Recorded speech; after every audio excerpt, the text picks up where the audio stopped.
नमस्कार, city post live में आपका स्वागत है। मैं हूं ऋतुराज। बीजेपी इस बार आरजेडी से ज़्यादा सीटें जीतना चाहती है, तो क्या है फार्मूला? तो आइए जानते हैं पॉलिटिकल ब्यूरो चीफ मुस्कान प्रत्युष से। जी हाँ मुस्कान जी, बीजेपी इस बार बिहार विधानसभा चुनाव में क्या क्या नया खेल खेलने वाली है? देखिए, बीजेपी की जो रणनीति है इस बार यह है कि एनडीए को ज़्यादा से ज़्यादा सीटें जीतनी है और सत्ता विरोधी लहर को कम करना है। और पार्टी नए और साफ सुथरे चेहरे को आगे लाना चाहती है ताकि जनता का भरोसा जीत सके। हालांकि चुनौती यह है कि पिछले विधानसभा चुनाव में आरजेडी ने बेहतर प्रदर्शन किया था। अगर हम इंडिविजुअल पार्टी की बात करें तो जनता में मौजूदा जो उनके विधायक हैं उनके प्रति नाराजगी भी है। और इसके अलावा सत्ता विरोधी लहर और स्थानीय मुद्दों के चलते बीजेपी को हर सीट पर जमीनी स्तर पर मजबूत उम्मीदवार खड़ा करना होगा। बीजेपी ने गुजरात छत्तीसगढ़ से टिकट बंटवारे में क्या सीखा है? देखिए, बीजेपी ने गुजरात और छत्तीसगढ़ के चुनावों से ये सबक सीख लिया है कि बड़े बदलाव करने पर पार्टी को विरोध और बगावत का सामना करना पड़ सकता है। गुजरात में सत्ता में बने रहने के लिए पुराना मंत्रिमंडल बदल दिया गया और कई वरिष्ठ नेताओं के टिकट काट दिए गए थे। वहीं छत्तीसगढ़ में सभी सांसदों को बदल दिया गया था। इन राज्यों में पार्टी को सफलता मिली, लेकिन बिहार कोई गुजरात या छत्तीसगढ़ तो नहीं है।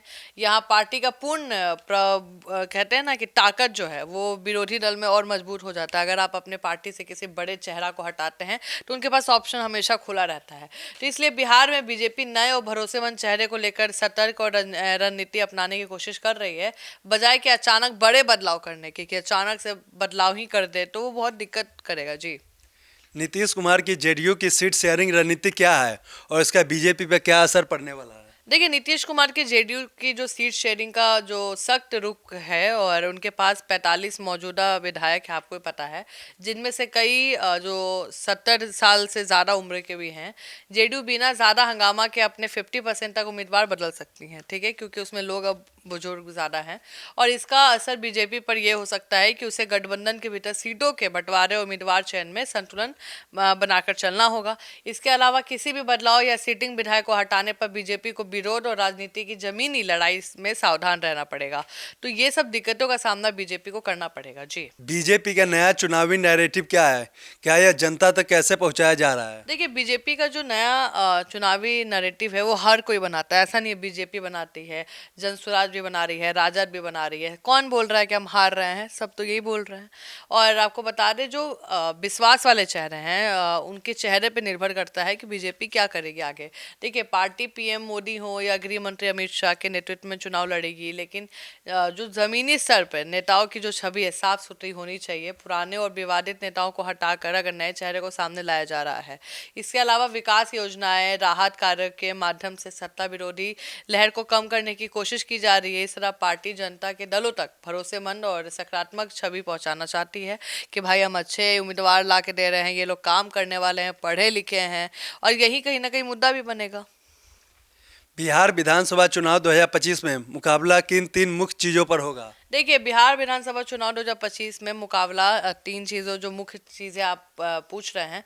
एक तो होगा सत्ता विरोधी लहर, जनता की नाराजगी और विरोधी दल की ताकत के सामने कौन कितना बेहतर प्रदर्शन करता है, वो इम्पोर्टेंट है। दूसरा, आपको विकास और नई योजनाएं, जनता के सामने भरोसेमंद और विकासशील आपको चेहरा पेश करना होगा कि कोई नया चेहरा है, कोई युवा चेहरा है। अब लोग युवा को देखना चाहते हैं कि भाई कोई काम करने वाला आदमी हो। तो तीसरा है कि नए और भरोसेमंद नेताओं का प्रदर्शन, जो पुराने नेताओं को हटाकर जो नया चेहरा आप लाएंगे तो वो असरदार भी होना चाहिए। कोई, अब जैसे आप जानते हैं कि कई लोग, अभी मैंने बताया कि जेडीयू में कई लोग ऐसे हैं जो 70 क्रॉस कर गए हैं या 70 पे हैं, तो उनको तो आप चेंज करिएगा।